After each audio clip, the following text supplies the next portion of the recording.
Welcome to Stock, Collaborate and Listen. Lovely to have you all here. Since 2020, online retail sales have grown dramatically, adding to the increasing pressure on the supply chain and fulfillment industry. And this pressure increases the need for the entire supply chain to optimize their processes. And within that, Black Friday and Christmas are the e-commerce peak seasons where the pressure for supply chain optimization is felt most. By analysing Mintsoft data from 2023, we've found that nearly 80% of users processed more orders in November, with 20% handling twice as many orders as usual, which is quite a lot. From that same report, nearly 60% of respondents ran out of stock during peak season, which maybe is the point in some cases, but maybe isn't for others. And stock management was confirmed as the second largest challenge during peak season by respondents, with order processing speed being the largest challenge that they face. Finally, nearly half, 45% of users experienced an increase in their time to dispatch. During peaks, retailers and 3PLs alike must rely on software and staff to meet the pressures and demands. And with that in mind, we're lucky enough to have 5 experts in the room to talk challenges and unearth some pearls of wisdom to help you improve your fulfillment. Please welcome, and this is in alphabetical first name order to save arguments, Alex Townsend, Head of Outsourced Supply Chain at YF, which used to be Young Foodies, a partner of ours. One of our, Beth Chapman, Managing Director at Starlinks Global, who are a Mintsoft customer. Daniel Hayward, Head of Operations at Candy Kittens, an Unleashed customer. And Kate Lester, founder at Diamond Logistics, a supplier to an Unleashed customer called True Start, who do amazing coffee. That's my first tip of the day. Welcome all, and thank you for giving up your time. What I like to do for the podcast format is do a quick fire round so everyone gets to hear your voices in quick succession. So we're going to start with what's your favorite website and why. I'm going to pick on you, Alex. I've been thinking about this and I'm going to go for Ocado. And that is because Ocado usually lists the new and exciting brands before anyone else. So it's the basically first port of call to be able to try great food. So Ocado for me. Thank you. I hadn't realised that. That's a good tip. Beth. I struggled with this one a little bit because I'm sort of pathetically time poor. So I sort of outsource quite a lot of stuff to my husband, who is not pathetically time poor. So actually, instead of me making up an answer, I'm going to give you his answer. Right. And he really likes John Lewis. He really likes AO.com and he really likes Juno Records. And his reasons for particularly liking a website are if they remember what he's purchased before. Because he can't. Yeah, he likes to know what he thought before, so he's then not duplicating, or it's kept what he's been searching for. I just get frustrated a little bit with online shopping if I'm trying to return stuff. So I like the ones that it's easy to return to. Do you know, I flick between John Lewis and Sainsbury's when I'm feeling poor, and you go into Sainsbury's and you can't pull up your last order and put it all in the basket. Yeah.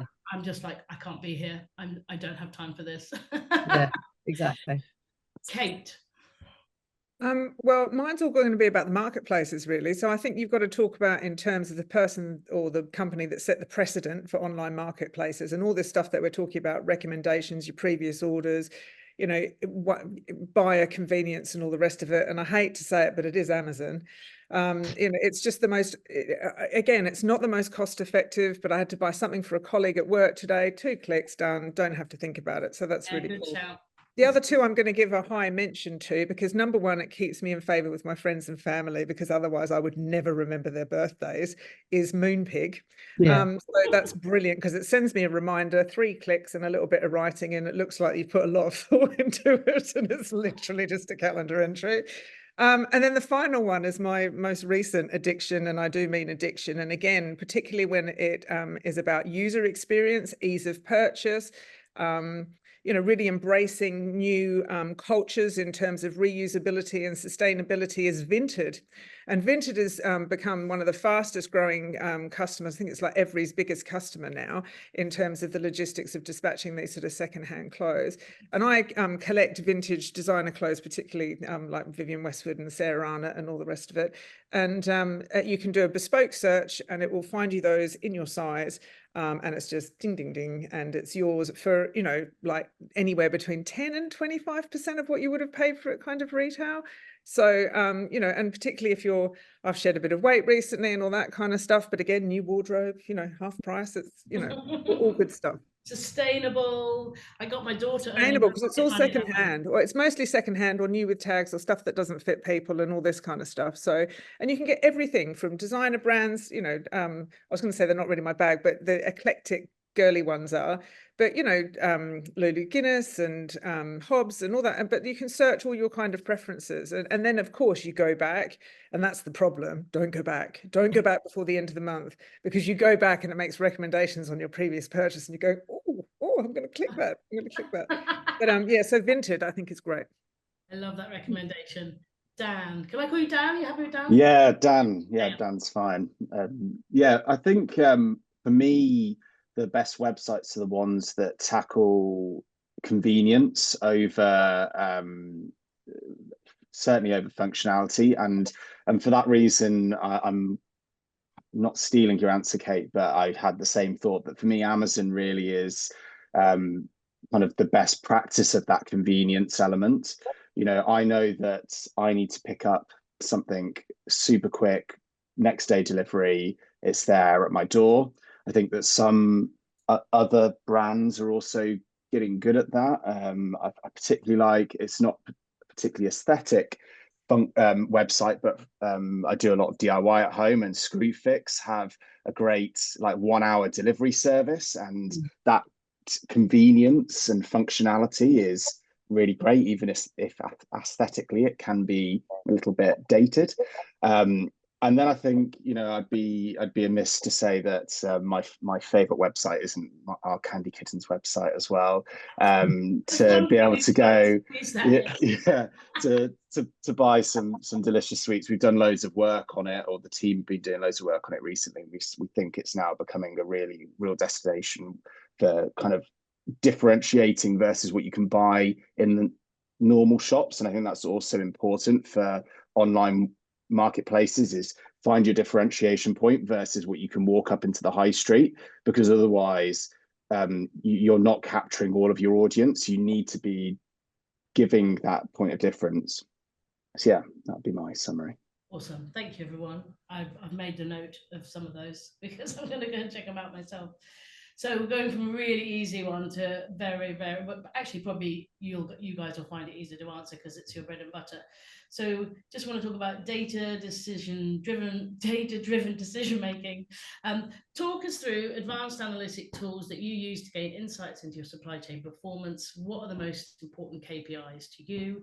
I think if I come back to you, Dan, let's go reverse order. I thought this is quite like a heavy one to start with, but I thought actually it gives really nice insight into all your businesses. If you unpack this one for me. Yeah, so I think probably for me, it's best to work from the KPIs that we focus on and work backwards from there. And for us, really, in our business, as still quite a young business in the world, we're really focusing from an operations point of view on 3 KPIs. So the first of those is service level. So ensuring that we're delivering every unit of stock that all of our customers want. The second is on time. So some brands and companies will merge those into an OTIF KPI. I quite like keeping them separate because I think you can make an informed decision to delay an order in order to fulfill it on time. And on the flip side, you can make the decision to shorten order in order to get the stock out to the customer on time as well. So those for me are really important. And really from our side, it's about how do you then make sure that the data that's driving that performance indicator is accurate. And that's always the challenge, is how do you get that accurate data and get a data warehouse that's pulling all of that information. So we take snapshots of our our order information and our delivery information, do a comparison, and we've got a big data warehouse that does that for us. And that's probably a big piece for us. And then the third KPI that we're really focusing on currently is forecast accuracy. So how do we, as one of the fastest growing confectionery brands out there at the moment, that managing that growth curve is really important. On two sides. One is, when you're not a cash rich business at that moment in time, so you can't overinvest in stock. And on the flip side, you don't want to be in a position where you're saying, from an operations point of view, that you're stifling the growth because you don't have the stock available. So that's really important for us. So having a monthly forecast process where we're always analyzing our sales out versus what the sales team have predicted is going to happen, making micro and macro changes to our forecast to then step change every month towards a better place, and ultimately accepting that we're never going to be perfect. So how do we keep chipping away at the end goal rather than kind of saying this is a 2 or 3 month project? It's a lifestyle of how we operate operationally, and the data is always feeding that back to us. Excellent, thank you. Interesting. Forecasting is always something that comes up, and everyone says the same thing, and it's an art, not a science. I think that's a phrase I hear most of all. People trying their best, and sometimes winning and sometimes not. Kate. Well, the most important KPI for us is one of our values, which is Diamond Delivers. If it's a 3PL, if you don't deliver, you're not doing your job really, are you? So I'm going to steal Dan's, though, in terms of the service level on time. But the thing I'd add to that is the right cost as well, because, of course, we work in FMCG primarily, and there's such a wide variety of stuff that we deliver, from tiny little packets to beautiful children's clothes to alcohol to high-end jewelry and electrical vehicle chargers and all sorts of stuff. So again, it's the right cost for the right goods going to the right place. So that's really important.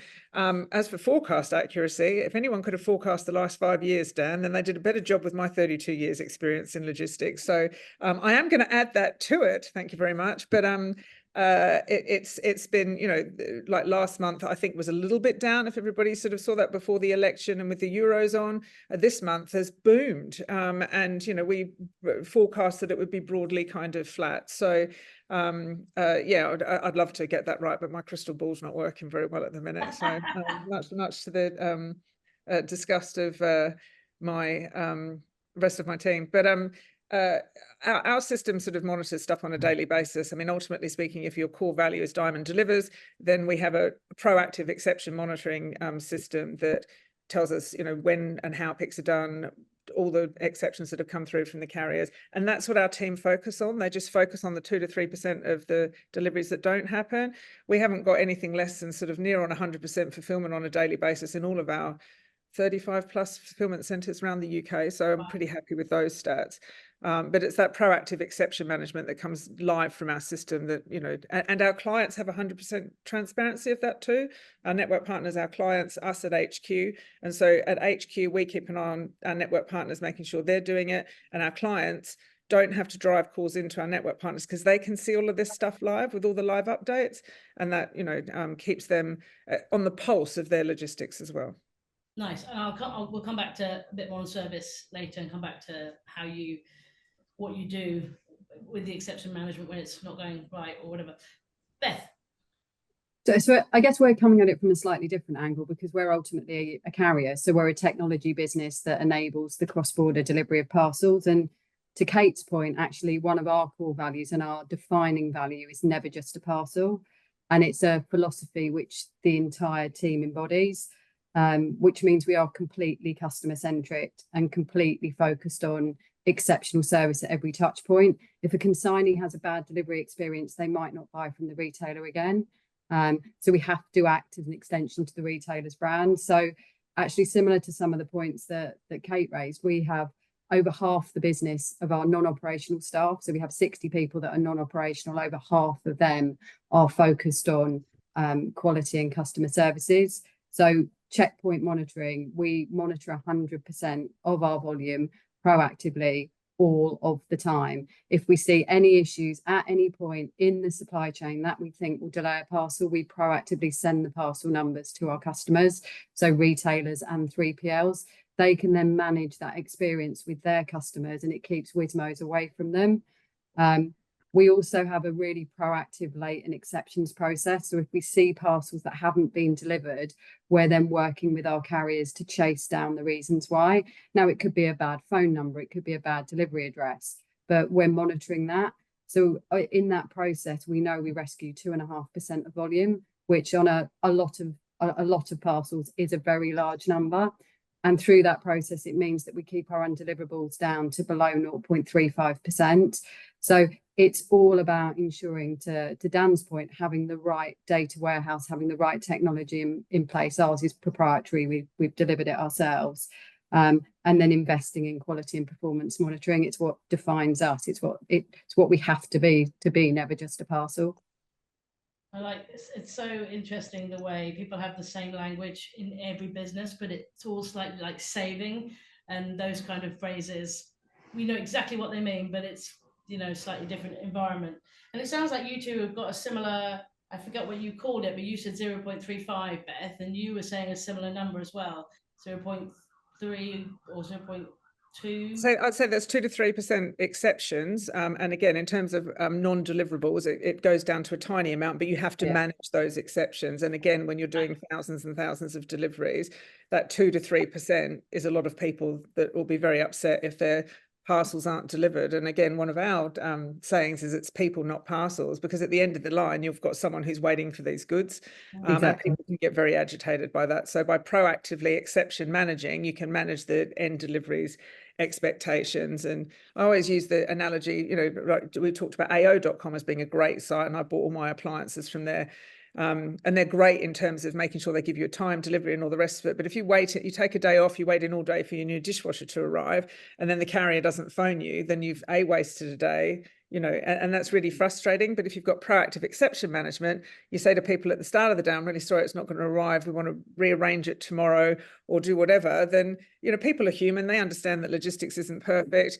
But when you've wasted their time, when their expectations haven't been met, then that's where it starts driving back to our clients. And we don't want them to be upset by stuff like that. 100%. Alex, slightly different from your point of view. Obviously, you're well, you tell me, you tell everyone else what you're doing, and then be really good. So these guys are talking about that sort of figure. I forget what you guys are calling it, but like, do you as a consultant for the cool brands and all the stuff that you do you get to see those kind of figures when you're looking at suppliers for your FMCG customers?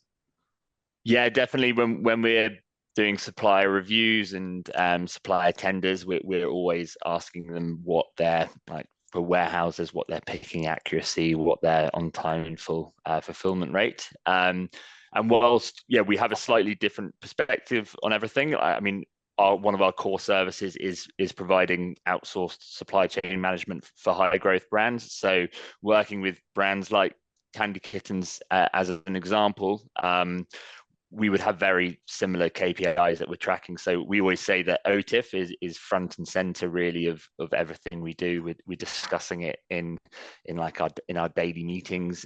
It's a metric that can really tell us so much about the supply chains that we're managing. Like, do we have any issues with suppliers?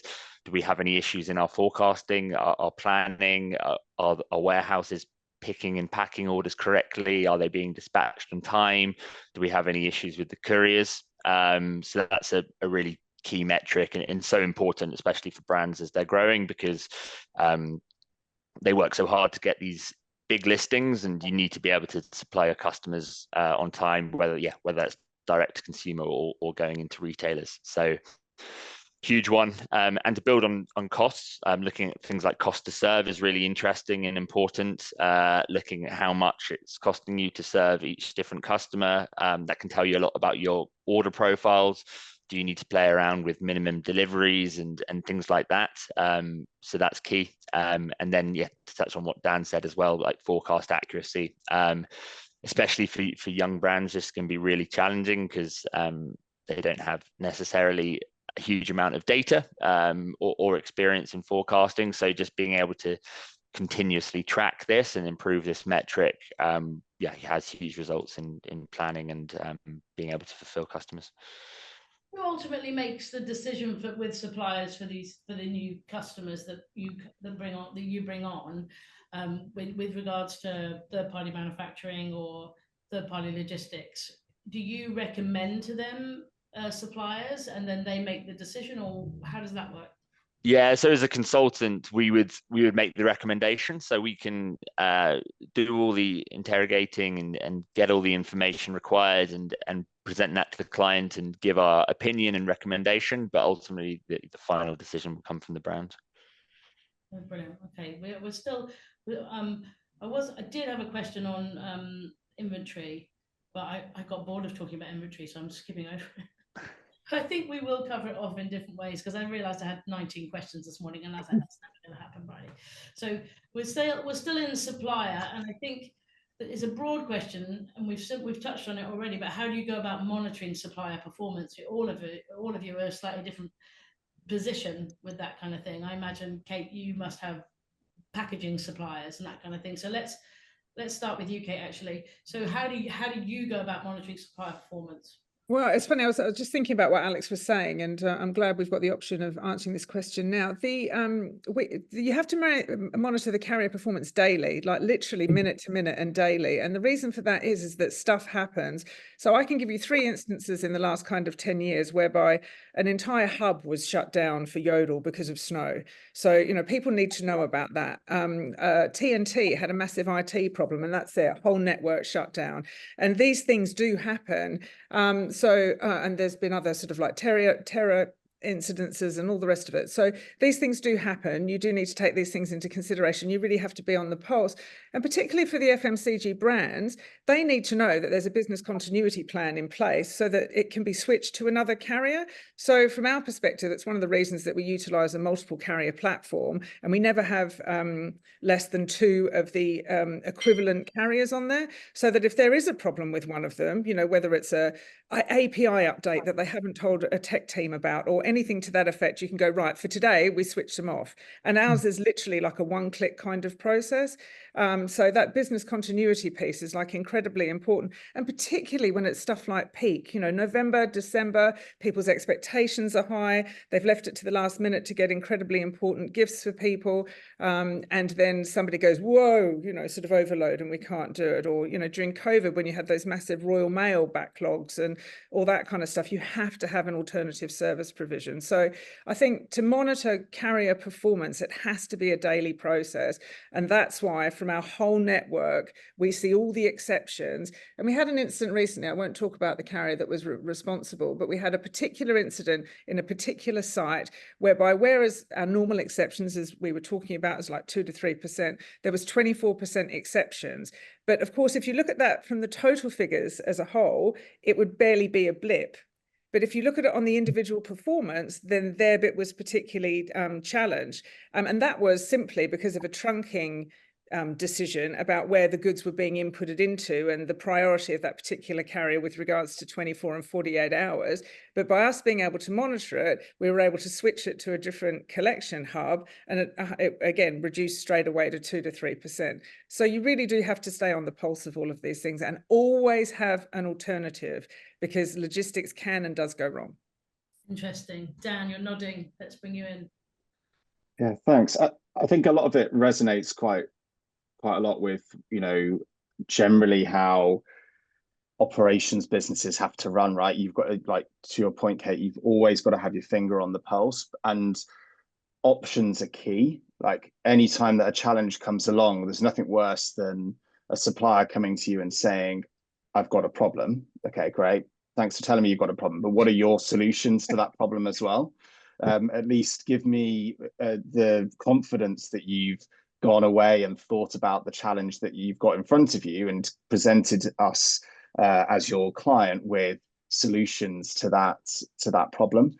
And I think for me, really about monitoring supplier performance, it comes down to, from a brand point of view, it comes down to 2 things. One is we have to work with partners and I say partners rather than suppliers, because for us, it's really work in partnership with the experts that you're outsourcing your work to inform you of their own performance, because they are ultimately the ones that are close enough to the detail to let you know if there's a staffing issue in the warehouse that then means they're not going to be able to pick things on time, or they've got problems with being able to find hauliers to deliver one of your customers' deliveries. And that's really important for supplier performance, because we're not going to be able to handhold every single order through our suppliers and our partner systems. And then really the way in which we then build on that is by making sure that we have regular touch points with our partners to monitor a more macro business performance, to then understand, well, what are the trends, or where are the challenges that we're finding those bottlenecks are happening. So it might be that that's through a QBR, it might be that that's through a weekly catch up with suppliers, but really it's then about how do we pass that ownership onto our supplier base to then help us drive our brand forward, and ultimately allow us to be able to focus in other areas of the business to grow the business further, rather than being bogged down from a brand point of view in areas where we maybe have a little less influence in that, minute to minute area. Really interesting. Beth. Yeah, so this is fascinating to me to hear it from your side, because ultimately I'm the carrier, but in my network I have then an entire supply chain of other carriers. So I'm your carrier. So actually all you care about is hearing from me what the performance looks like. So that's right. But actually, for me, I don't let my carriers give me their data. I'm not interested in their data. They're not marking their own homework. I'll mark their homework. Thank you very much. So we do all of the proactive monitoring of all of our carriers. So much so that I believe we are probably infinitely irritating across the world as to how we manage our carriers, because we're telling them that their tracking has dropped out. We're telling them that they've got a customs delay in the Netherlands. We're telling them that it appears to take 2 days to go from the Netherlands to Germany. How can that possibly be? Oh, you didn't run a truck that day. Oh, you didn't tell us. Okay, I know, I can see it in my data. So that's all of the proactive monitoring that we're doing when we are watching the entire supply chain all of the time, because I won't accept their data. Now, if you were one of my retailers, I'd hoped you would accept my data, because you know all of the checks that I have done throughout the supply chain. And then to come back to one of Kate's point, I mean, the most important thing for us as well is having a robust enough supply chain to flex into. Should there be any issues? Should we need a contingency? Should we need additional capacity? And for us, that has to be across first mile collections, it has to be across air freight, it has to be across clearance, it has to be across final mile. So our entire model is built around having multiple supply chain contingencies at every link of the chain. And to the point on forecasting, I mean, it's akin to a dark art. I don't know how any retailer is able to do it with any form of accuracy. So last year in peak, we had a particular customer of ours that gave us 20,000 additional items to the US in 1 week. Now, that's not their problem. It's our problem, because they've given us the parcels. I can't possibly go back to them and say, I'm terribly sorry, you've given us too many parcels. I don't want them. Would you like them back? Who's going to deliver them if you're not? So our role is to then flex into our networks and ensure we can move those parcels and ensure we can move them without delay, so the retailer doesn't feel any pain, but more importantly, their consignees don't feel any pain. That's so important in terms of capacity, though. Yeah.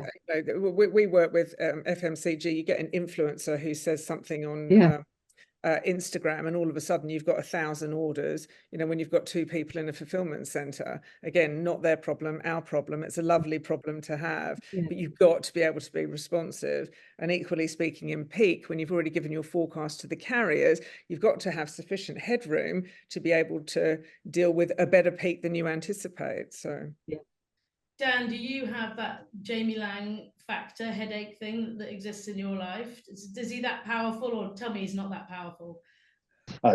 Jamie's great, but I think that probably what's great about Jamie is that we use him, or he's part of the brand, and he's always been part of the brand, and therefore the growth that we see as the brand is hand in hand with the growth that he's seeing in all of the other great business adventures that he's got. So rather than it being, a different member in that sphere coming into the brand and becoming a partner for, and there being a peak. More what we've seen is that the growth of the brand and the growth of Jamie himself has happened hand in hand, and so for us that's been not as much of a challenge as it could be in terms of managing those peak periods. So yeah, Jamie's great, and yeah, he's good fun to have around. I think I was speaking to as a customer of ours called Three Spirits, and a guy called David Press, who's their ops manager, a couple of years ago, and he was like, there was just this TikTok video that somebody did and it went viral, and then he was like, nah, got nothing. Like absolutely ruined my week. Yeah. Well, like, I'm sure Alex can probably give a little bit more context, but there's one of our brands that we're both friends of is Little Moons, and they very much went through a very similar period of that, where TikTok trend became huge growth challenge, and they really had to adapt quickly to that. Tell us the Little Moons story, because I personally, we've got celiac in our family, bloody loads of it everywhere, and so Little Moons was just this little thing that was in the shop occasionally, and it's obviously a little ball of yummy ice cream with a gluten-free casing, Japanese, I think. So tell us. Alex is looking at me like I don't know this story. Yeah. He's like, I feel like you're going to ask me the story, and I'm not. I mean, I know that how well they've done over the past 5-10 years, but yeah, I don't know it from its infancy. So Dan, what was the why did it suddenly? What was the kind of? How did the trajectory take off for them? Or did it just become like an Instagrammable item? Yeah, I'm not sure of the specific social trend that it caught on to, because I'm really out of social trends at the moment, sadly. But I do know that it was some crazy growth figures around that kind of like 400-500% mark, where suddenly you're going, right, we've run out of capacity, having to look at how we, fulfill all of these retailer orders. You've got out of stocks on your shelf. But then that also almost snowballed itself into an even bigger opportunity, I suppose, because actually what they then found is, as a brand, they were out of stock, and there was this fear of missing out that consumers were then getting because of this trend. So it almost created an even bigger problem for the brand. And I think that's a really interesting one, because I think when you've got a brand that's really established in the market and it's out of stock in a retailer shop, a lot of the time people will cross over to other brands. When you're a challenger brand, it's so important to have availability of your product, because 99% of the time, if you miss out on that sales opportunity, you've probably missed out on the consumer buying into your brand at all. And that's such an important part of being in that growth space, being available, because a lot of the time people don't know your brand awareness is really important, but unless you can then find the product to then be able to try and convert into an ongoing consumer, you've got no chance. Yeah, so it's a really good point.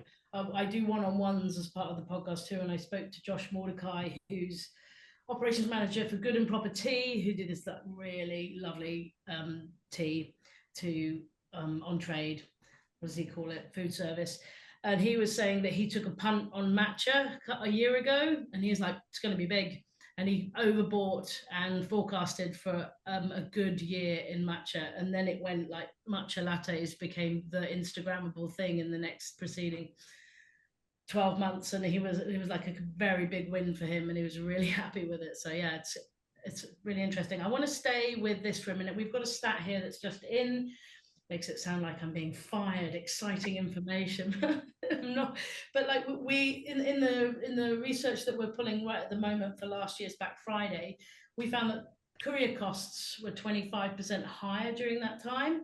So instead of your £3.50, it was £4.37. We've got brilliant people in the room to just munch over this one for 5-10 minutes. So how do you navigate cost fluctuation and we can get it from all sides here. And so Kate's smiling. I'm going to pick on Kate. Well, I think there's a little bit of the suppliers pulling wool over their clients' eyes because we didn't have 25% price increases. So we had single-digit price increases. Now, either the suppliers are not able to sufficiently negotiate with the carriers in order to get the right price for their clients, or they're utilising it as, the cost of living crisis and the cost of logistics crisis and all the rest of it in order to secure better margins, which to me, it doesn't speak of an enormous amount of empathy for their clients' shoes. As far as I'm concerned, we're an owner-managed business. I walk in the shoes of the entrepreneurs who utilise our services. We very much think of our job with them as a partnership. And when you're looking at costs, we understand what the costs are like in their business too, particularly startup brands and all the rest of it. And I think it's a little bit exploitative to put up your rates by 25%. We had single-digit increases last year. And lots of nodding from Beth. Give me your point of view on this. Yeah, I'm a carrier, and I think if you go across any of our customer base, you'll find that we do absolutely everything we can to support peak volume. So when I get the peak surcharge from my carriers, there is a significant amount of pushing back, because actually it's coincidental. Oh, it's the 1st of October, you're putting in a surcharge. On what basis? You have more parcels to pay for the extra labour. So yes, there are additional price pressures. So the key part for me is airline winter schedules come in during peak, and the airlines are then doing a degree of profiteering because they know that there is not enough capacity to move all of the parcels that need to be moved. They could put more capacity in. So they change their prices, but actually it's our role as the carrier to navigate that throughout the year on behalf of our customers, as opposed to just accept any increase and pass it on. So I'm as equally frustrated as Kate of the bad behaviour that goes on during that period of almost profiteering.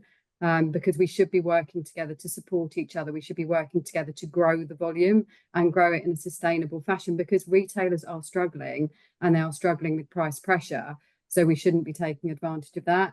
So I think from our side, it's our job to manage those price pressures. And again, it comes back to having a robust enough of a supply chain as we possibly can, so that we've got enough bargaining power and we can flex in and out of different solutions.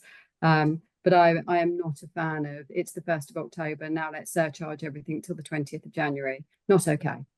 I think also if you've got a multiple carrier solution, you go, yeah, that's absolutely fine. Do you want to lose all our volume this year? Exactly. No, so and if someone feels that they've got all your work in their hands and you don't have a choice, then they will make a different choice. But quite often we've, someone's tried to impose a price increase on us. We've just switched them off for a month. All of a sudden, the client management team are all over us saying, where's all your volume? I said, well, you put your prices up, didn't you? And well, you can have them back. Thank you very much.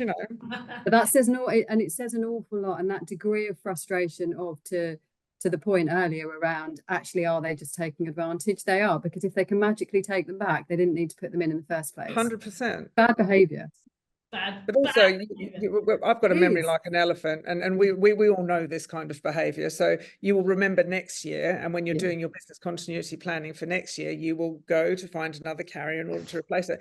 The one thing I would talk about in terms of volatility, though, particularly from your perspective, Beth, is like the container prices of import and export have gone from like 3,500 this year to 9,500. So stuff like that is really impacted, and that almost seems like at a global whim. All they've got to do is take a container ship or two off, and then that's it. The prices go through the roof. So that stuff is a lot more volatile. I guess that's the same with air freight, is it, Beth? Let's go there. Let's talk about container prices. Yeah, go there. Well, so container pricing doesn't impact us, because obviously we're not importing, so we move by air freight, to Kate's point.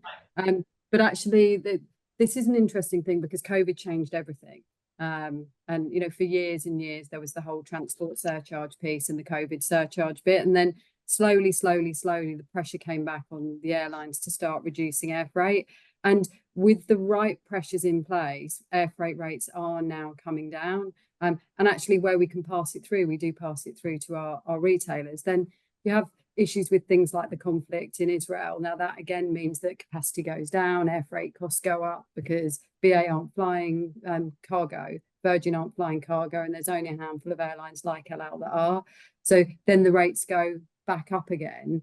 But then with the pressure of actually we'll be able to start putting that route back on again, then the rates come back down again. So it's being able to be aware and monitor the prices and then put your supply chain under pressure to react.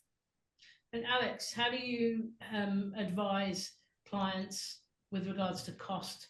And obviously it sounds like it's absolute minefield with what's going on at any given time. Yeah, I think there's a few things. I think with that point around exploitative price increases, I think we advise our clients and also on behalf of our clients, we've got to be really on the ball about knowing what is actually happening. So if a price increase comes through, you're ready to challenge it. And then another thing we always advise in any agreement with any supplier is always try and push for open book pricing. So like transparency is really key. Ask them basically to show they're working. Why is this price increase coming through? And then so just being ready to challenge it. And then back to the point about diversification, having backup options. So if you've got a product and at that point in time, sea freight prices are going up, is there another option where you could send it via air freight? Likewise with one courier, okay, their prices have gone up, I'll just switch to this courier and this manufacturer for this product, okay, well, I've got someone else who can co-pack that. It's about being flexible and agile to like keep prices down. Dan, did you want to come in on that before I move on? Yeah, I think I'd just echo what Alex says. I think as a small business, a lot of the time you have a very limited number of suppliers that you work with. So then you have a level of trust that you want to believe everything that they're saying. But unless you've got a different data point to compare against, you're not going to be able to know. So that's really important to have that second opinion on a pricing so that you know if you're going to be challenging back on a price increase, you can say, look, we've been out to the market. We can see that, you're saying a parcel's going to cost £4 now. We've looked and we can get that for £3.50 elsewhere. And, why is that? And, if you can't match that, then we'll move. And I think even if you're a small brand, you need to believe in the power of the value of your business. So you don't get bullied in by potentially bigger suppliers who you think have your best interest at heart, but might not do. Yeah, That big supplier thing, isn't it? And that's, again, I'm not holding the flag here from Diamond Logistics, but you've got small fulfillment centres all around the UK whereby the proprietors there depend on the income from clients just like you in order to pay the mortgages. They want to keep you happy. That's why the service delivery is great. If you shove your stuff in a behemoth of a warehouse whereby you dial 0845, we really don't care, on their customer services line, then your experience is entirely different. But again, on that open book, show the carriers price increase letters, build that relationship, have trust in your business. And then if you've got a great logistics partner, you don't have to think about it. You don't have to think about the operational management. You don't have to think about the price increases. You have an agreement about all of these things. So, yeah. Great. I'm going to move on to talk a bit about technology, and then we're going to get into some logistics and distribution. So we've probably touched on this a bit, but how are you using automation to fulfill? Very broad question, all probably got different amounts of it. And I did kind of ask it at the top as well, but we didn't get a sort of techie response from some of you. So maybe going back to Dan, I suppose this is if I am just starting out, and cash flow is an issue or whatever, and I need more efficiency, where are the areas I can focus in on to maybe, particularly in fulfillment, warehousing, that kind of thing, to automate? Yeah, it's a great question. I think for us, the key around automation has been about order fulfillment more from our B2B side. So for our B2C, there are some great tools. We use Shopify, and that integrates into the back end of our fulfillment partner. So we have really little effort or work on our side to do to fulfill those orders, and that's amazing. And I think if you can then, low value, high volume orders, if you can automate that in a way that we have, it's really valuable because it means that we can put our energy into some of the broader topics. How do we keep improving the the value to our consumer through all of the other work that we can do as a lean team. With our B2B, it's all about how do we process orders quicker. There's lots of great kind of synergies that you can offer to customers. You can create a B2B platform for customers to come in and place orders, but the challenge that we have with a lot of our retailers is they all have very set ways of working. Someone will send it on an email, someone will send it on a PDF, whatever it might be.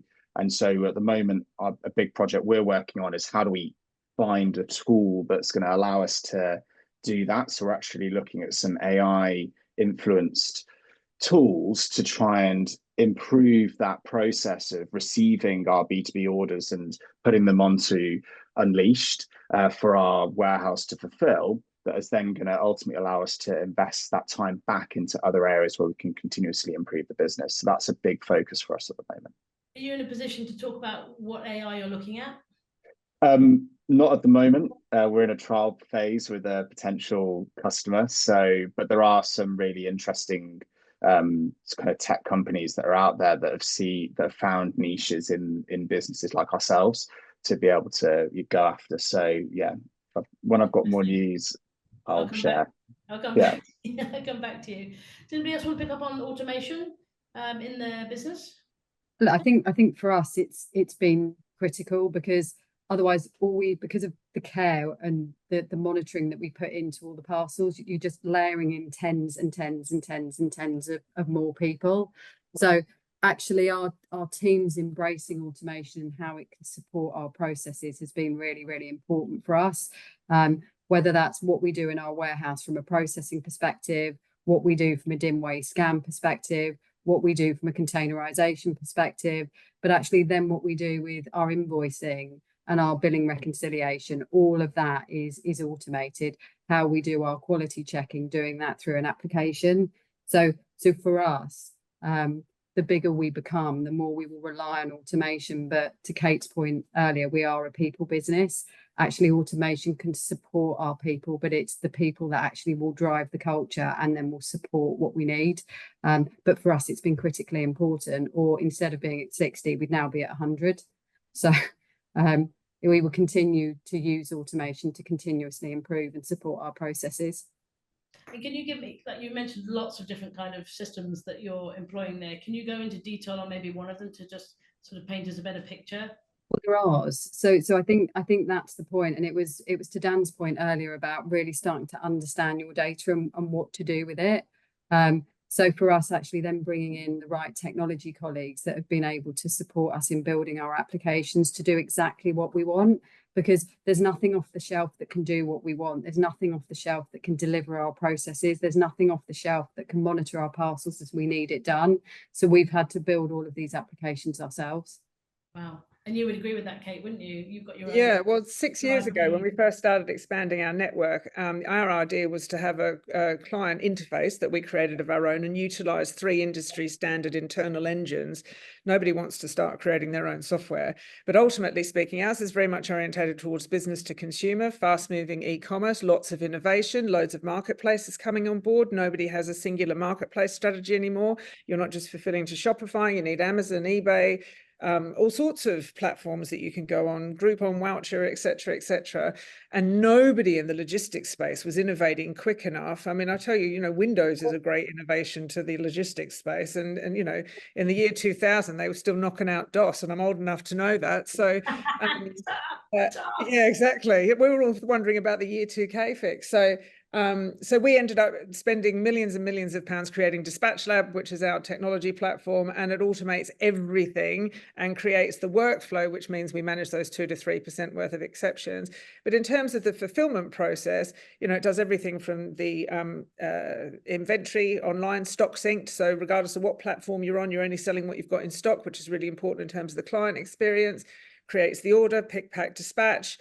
Pre-dispatch notification to the clients, even the marketing that needs to go into the boxes if you want to do stuff like that, creates the pick run for our guys in the warehouse, tells the guys where the goods goes in the warehouse in order to maximize efficiency, pick, packs, dispatches it, monitors it to the end. But the other thing is that the owners should not be on our clients to have to think about any of this. if you choose a good logistics partner, they should have all of this stuff. And what really worries me is that you still wander into somewhere which is theoretically a fulfillment center, and you've got this guy with his jeans hanging halfway down his bum with an Excel spreadsheet in his back pocket, dusting dust off of the top of your goods. And that's the sorry state of some logistics partners in the UK, but not the two you've got on here today.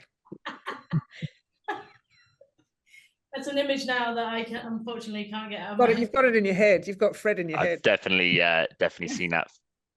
I've seen that firsthand. Sorry, guys. No one needs. Yeah, no one needs that on a Friday morning. There's a lot we've semi-covered off here, and I'm conscious of time. Does anyone have any experience of fulfilling personalization or customized goods with me today? Because I really want to touch on that if anyone has. So a trend coming through is obviously people don't just want to buy something with their name on it, or they want to make their own T-shirt, or do you know what I mean? Is there anyone here who can talk about that for me? Because it doesn't matter if you can't. Oh look, Alex is thinking about it. Well, I've never worked in that space or with the brand who's doing it, but I've visited many 3PLs and seen 3PLs who have that ability to engrave a name on a water bottle or something like that. And I think increasingly a trend we're seeing with 3PLs and fulfillment centers is value added services. Everyone wants something more now than just pick, pack and dispatch. So whether that's being able to rework your goods in certain ways, or as you say, personalize the goods, the service, people are requiring a service beyond the everyday. And Beth and Kate, are you looking at that at all? No, Is that 100% no. So I mean, we've been approached by, so when we're doing pick, pack and dispatch of individual orders, then when you've got something which is like a bespoke order from one of our alcohol clients, and it's we've got a particular way to kind of do it, so we can tailor make that kind of packing experience, etc. But the concept of sort of engraving stuff or printing names on it or whatever it is, I think people should very much stick to their specialities, and I'm not sure that my logisticians are going to be able to do a good job at knocking out a name on the back of a, I don't know, something steel decanter or something, What about, so no, the personalization stuff. So we do have people who do personalized stuff, by the way, but they tend to be more artisan producers, and we collect stuff direct from their processes rather than holding that stock. So we still do the logistics function of them, but we're not. I think you need expert. It's like asking Fred to do your logistics, right? You need an expert engraver to do your engraving, and printing T-shirts ain't our forte. And Beth, is that similar for you? Yeah, so we're then taking that volume. So we're then taking the personalized volume and enabling the delivery. So we work with people that do it. And then obviously if we have a customer that needs a recommendation for it, then we'll recommend through our network. Nice. Dan, do you do anything like that with Candy? Yeah, we used to do some personalized jars on our website to give people the option of adding their names as a gift. And our 3PL have the ability to be able to do that. So we kind of leverage that. I think we're now kind of assessing our gifting format and really the strategy of that space of our website to kind of go, how do we, to Alex's point, that value add piece? We know that consumers are constantly asking the question of, if I'm going to shop here, what is the value add that I'm getting? Whether that's cost, which is a lot of what's driving that, whether it's convenience, or whether it's that premiumization or that indulgence or treat or gift to yourself. And I think it's really important that your solution that you offer to your consumer is really clear on what it's offering, because you can offer something that's more expensive than what you can find elsewhere, but if you're driving value add or a need state that the consumer wants, then you're going to find success there. On the flip side, the reason why Amazon's model works is the convenience side. It's not because of the fact that it's necessarily driving premium in there, because the experience is all about delivering the product as quickly as possible from the moment you walk onto that website to the moment that you're off. And so that's where I think it's really important. Personalization has a part to play in that space. And it's just about, where does each company find their niche that works for them? Can I just reiterate, just to be clear. Personalized notes, like this is a gift from so and so with a Yeah. sort of card or whatever. Then that's No, kind I'm of talking different. about product. I'm like, Yeah, but actually indicating marking the sort of product. products, that's different. Yeah. So I just want to talk about multimodal transport, and a bit about that last mile and the innovations going on in that space, crowdsourced logistics, businesses like Zedify and that kind of thing. So Beth and Kate, are you from a sustainability point of view or a zero emissions point of view, how are you innovating in that space? Are people asking for it, and what are you doing as a response? Look, so for us, it's absolutely top of our retailers' agendas. But this is a bit of a difficult one for us because we're a cross-border carrier, so we have to put stuff on aeroplanes. So ultimately, we will be creating a carbon footprint. Those parcels do create a carbon footprint, but there's a number of things that we do because we have a moral and environmental responsibility. So by our exceptions process and by absolutely driving down the undeliverables, we had one of our retailers that had a 10% undeliverable rate. Their undeliverable rate with us now is 0.35%. So we've made a really positive contribution to reducing their carbon footprint because we're not flying parcels around the world for them to just then have to come all the way back again as an undeliverable. And then all the energy that also is going to use in reprocessing them back in. So that's part of what we're doing. And then obviously ensuring that within our warehouse, we're using energy from renewable sources. But there are some interesting final mile carriers that are doing great things. I mean, somebody like Relay, who are a fairly new entrant to the market, but getting a lot of attention. They're doing great things in the UK. So their model moves away from the traditional hub and spoke network, and it enables parcels to get much closer to the ultimate delivery point. So it helps retailers to support their sustainability goals, but it also gives a much better customer experience because parcels that would have been delivered in 2 days are then getting delivered in next day. So we spend a lot of time in our carrier management and carrier procurement process of working out who we want to work with and why. And there'll be different reasons for different retailers as to when we will flex volume into one carrier versus another. So you don't we have another customer called Teva. Has anyone heard of Teva? TEVVA. They produce hybrid HGV. It's kind of submarine technology. I won't do it any justice, but it's a dual fuel thing, which is electric and hydrogen. I might be wrong in that. But like, is that happening in from what you can see? Like, I know that they're doing well, but it's still nascent technology, Yeah, go on. So everybody wants to, but actually there isn't the infrastructure yet to be able to support that. In the majority of countries we deal with, there may be little interest and not the infrastructure. There isn't even the infrastructure in the UK. So right. I think all of us want to be able to pull together in the right direction. But for us, we're not able to do that, and we're certainly not able to do that at the moment with the way the air freight model works and the way air freight fuel operates.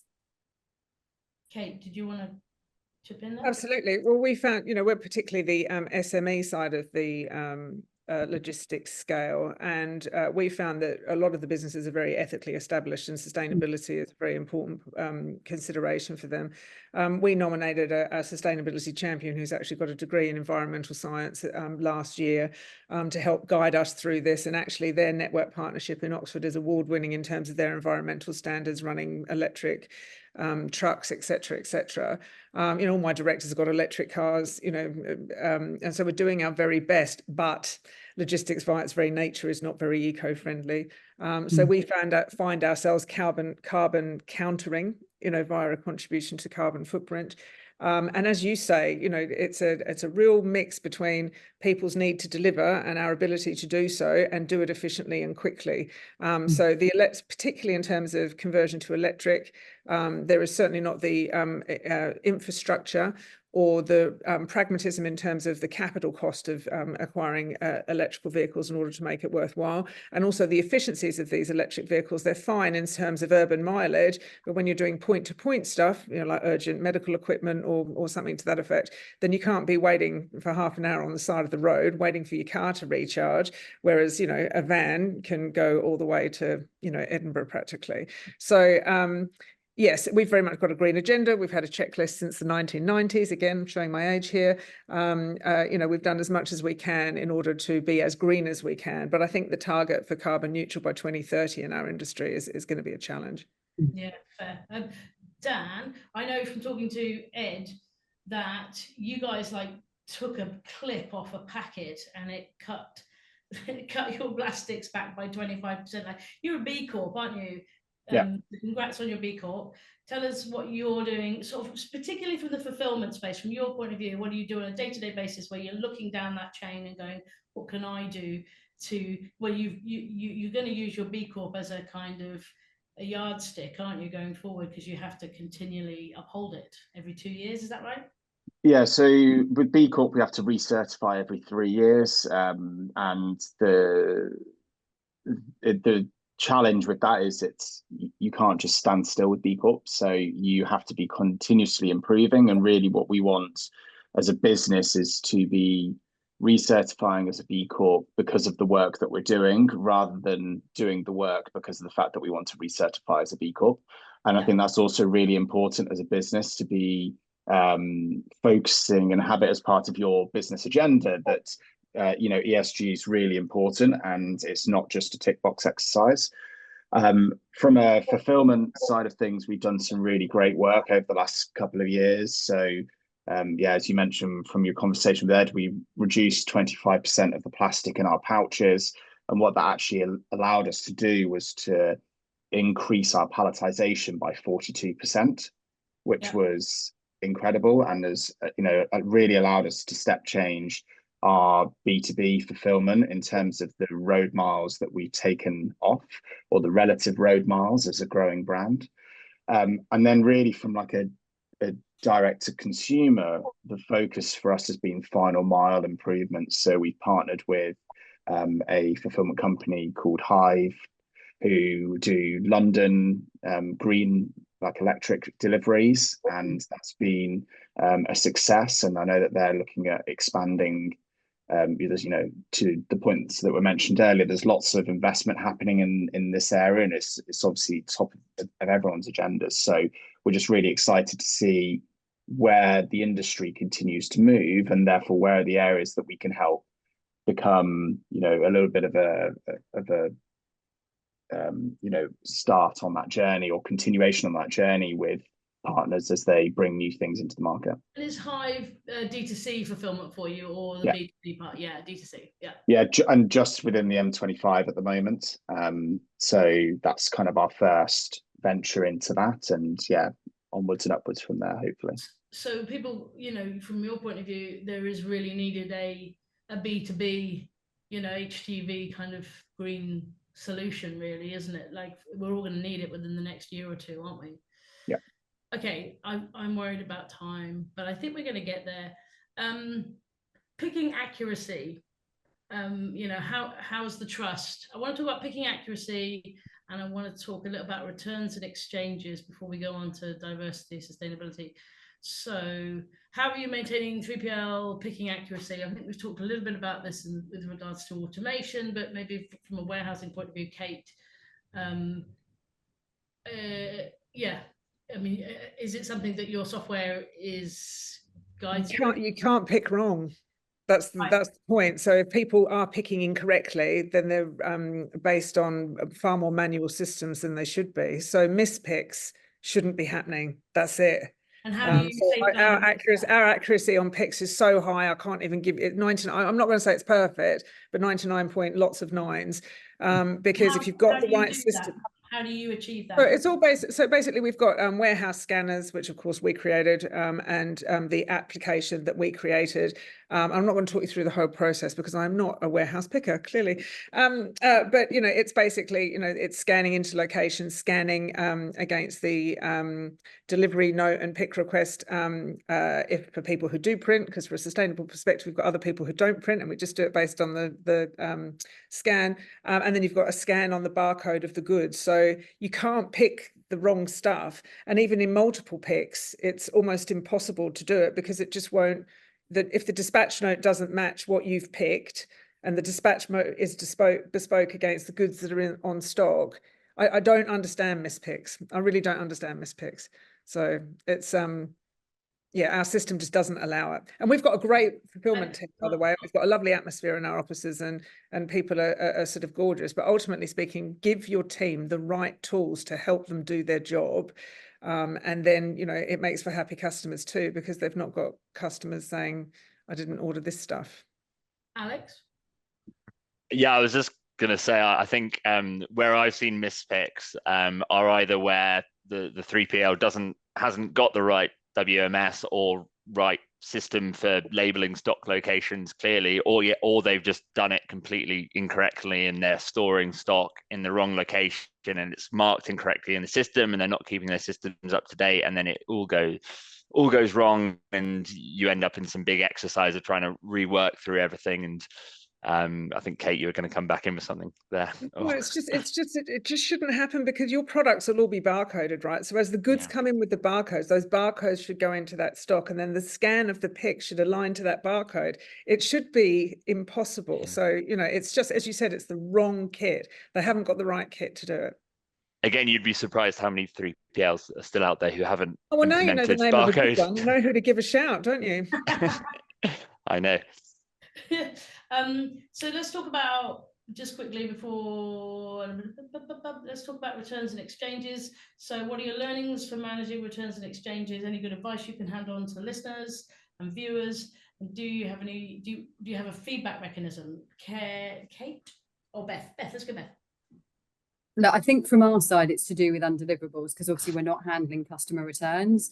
So the biggest thing that we can do for our customers is keep the undeliverable rate down, get the parcels delivered in the first place. But if there is an undeliverable and it cannot be rescued before it comes back, make sure that we're giving visibility of that as soon as that's happened, as opposed to 4 months later, something turns up in a warehouse and now it's out of date stock and no one knows what to do with it. We've got a very unhappy customer.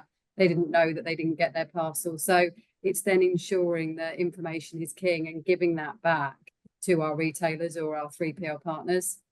Brilliant. Dan? Returns are something that we don't tend to have a huge amount of in terms of consumer returns once they've received the stock in our industry, which is great, because I know from networking with certain people, you talk to people in fast fashion and their return rates are in the 30% marks, and you know, trying to manage that is its own business model. So really for us, it's about the customer service piece around deliveries and making sure that we're being as transparent with our consumers as possible. And if there are issues, you know, entrusting that the consumer is in the right from the start. You know, we very much are, I've spoken about Amazon a few times today, but we really like the concept that Amazon have around the fact that if anything is wrong with your delivery, immediately they are there to say, okay, we believe you and we're going to do something about it. And I think that doesn't happen with every single experience that you might have in that you know, consumer world. And I think that's really important to build on and build the trust with your consumers. So that's really where we lean on, and making sure that, you know, if someone's got a problem, an immediate refund, but returns tends to be where we don't have that much coming back our way. And what about you, Kate? Do you handle returns? Yeah, we do. The one thing I would say is with a great product like Candy Kittens, you're not going to get any returns. They're going to be inhaled, right? That's the hope. That's the hope. Exactly. Well, having bought from you before, for my completely sugar addicted, very elderly children, not elderly, 30, 32. I'm absolutely sure that they didn't see the side of the, you know, straight in. So when you're dealing, it's different parts of the FMCG sector, right? If you're ordering a bottle of booze, you know what you're going to get. You're not going to get a return. So, and particularly with these small artisan producers, that they positively discourage returns, although we do all the processing of returns and all the rest of it. When you start getting into like jewelry and stuff like that, then there may be challenges in terms of client expectation and what is actually kind of delivered. And we do see a little bit more sort of returns on that. And we've got a policy and process in time. But there has been a hardening of retailers' perspective in terms of returns because consumers took the mickey. So with ASOS and other those big fast fashion kind of websites, and indeed even John Lewis or Marks or whatever, people would buy 3 sizes, because of course you've got, it's the sizing thing that's the challenge.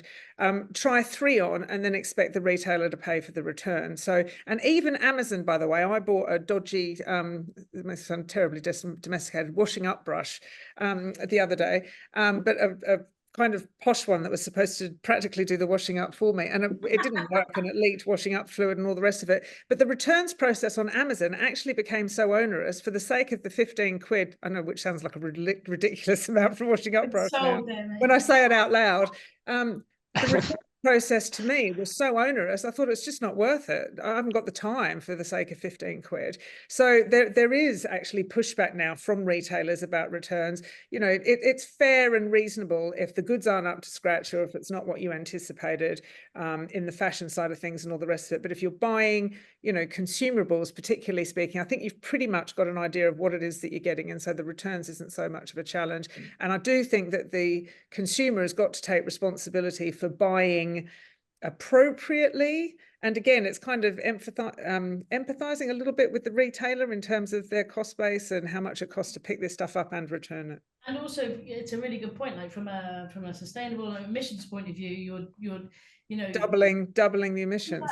Do you remember that notice you used to get in hotel rooms, and it was like, don't only use the towels you need to use, and you start to think about it differently. You go, actually, I'm going to get that put on all our returns labels. Returns are not eco-efficient. There you go. So thank you. Another top tip today. Another top tip. I want to move on to, we've got about 11 minutes left. I want to move on to, because I know it's close to some of your hearts, equality, diversity, inclusion. So in the fulfillment space, and this wasn't on this is a question I've added overnight, so you can all look at me surprised. But how should we encourage equality, diversity, inclusion? Obviously, we've got 2 women who are heads of logistics businesses, which is a bit like buses. There's like none, and then 2 come along at once. and I thought while we're all in the same room, let's talk a little about this, but not just about gender, but anything else that is close to your heart that you're doing in your business. Kate? It's all about equal rights, really, and equal rights regardless of gender. The fact that there's 2 girls in the room here fronting the logistics business is powerful. We have a majority female board at Diamond, which is just not heard of, and that creates a pretty potent culture, which is different from the kind of old school kind of logisticians and our mate Fred in the warehouse. But ultimately speaking, that's not what equality, diversity and inclusion is all about. We have equal rights for men as well as women. So we are very proud to support men's right to paternity leave. We've got men who are carers for their mothers. So in the logistics industry, you actually have to be incredibly supportive of men and their roles within society. And, we've got another chap who's been with us for a long time. He's got 2 kids. His wife's going back to work full time. And he wants to go part-time on 2 afternoons when she can't do the nursery run. It's just completely fine. And it's actually giving equal rights for everybody. And in terms of that diversity as well, I'd like to add age to that, because I think age is very important too. So we've got everyone from a 16-year-old in our business to I'm not going to mention the age of our eldest person, but the reality is that age and diversity brings a beautiful kind of input, energy, strength, a mixture of wisdom and enthusiasm, experience and innovation. And that's really exciting too. So you've just got to be really conscious of it. And I think you can look at any business, and if they're pale, male and stale, which is what most of the logistics businesses in the UK are, then you know that they're not running an EDI program. Brilliant. Beth? Yeah, I mean, I echo everything that Kate said. I mean, for us, we're a people business, so we're only as strong as the rest of our colleagues, and teamwork and collaboration is key to our success. I look to my left, I look to my right. If you take one of us out, we're a weaker business. So we're all about right person, right role. whether they be male, female, however old they might be, but actually respecting and supporting our colleagues is absolutely critical to us. So to Kate's point, if we've got people that do need to go part-time, we've got people that do need to flex their hours, that's absolutely fine for us, because actually we want those people in the business. We value those people in the business. So for us, the most important thing has been building our collaborative and supportive team culture, whatever gender that person might be. It's all about the individual and us working together. Nice. Dan, obviously B Corp as well, so you'll be smashing this out of the park. Yeah, I think yeah, for us it's kind of building on what Beth was saying about the team culture. For us, that's so crucial, especially as a young business where you know, when I say young in terms of the age of the business, not in terms of the necessarily the demographic of the people that we hire, because I think you know, to Kate's point, this is also about, you know, you hire the right people for the right roles, and what we're really focusing on is building out that team culture, but bringing in a team of experts that know what they're doing, and regardless of background or you know, whatever experiences that they might have gone through in the past. For us, it's about how do we then just keep doing that, because ultimately that will then foster an environment that's going to help the business grow. So they go hand in hand, and if you don't you know, if you miss anything there, then you're going to ultimately stifle where the business can go. And I think that's why it's you know, people who aren't doing it, it's kind of like, why not? Because it's a no-brainer that, you know, you foster that environment and make everyone feel included and treat people with the respect that you want to be treated with yourself, and then, you know, everyone's going to be winning out of that situation. Alex, I think it's really important to give everyone within the organization a voice, no matter like how like seniority or anything like that. So to foster an environment where anyone feels that they can contribute and come in with their point of view. And on the culture point, we have at YF we have a separate culture committee who are constantly meeting to work on the culture of the company and make it a better place to work for everyone. They're listening to everyone's opinions, and yeah, we found that really works really well. Because if you end up having the same few voices that are speaking up in meetings or making all the decisions, it just becomes a bit of an echo chamber and much less nice place to work. Awesome. What are we going to get through? I've got so many.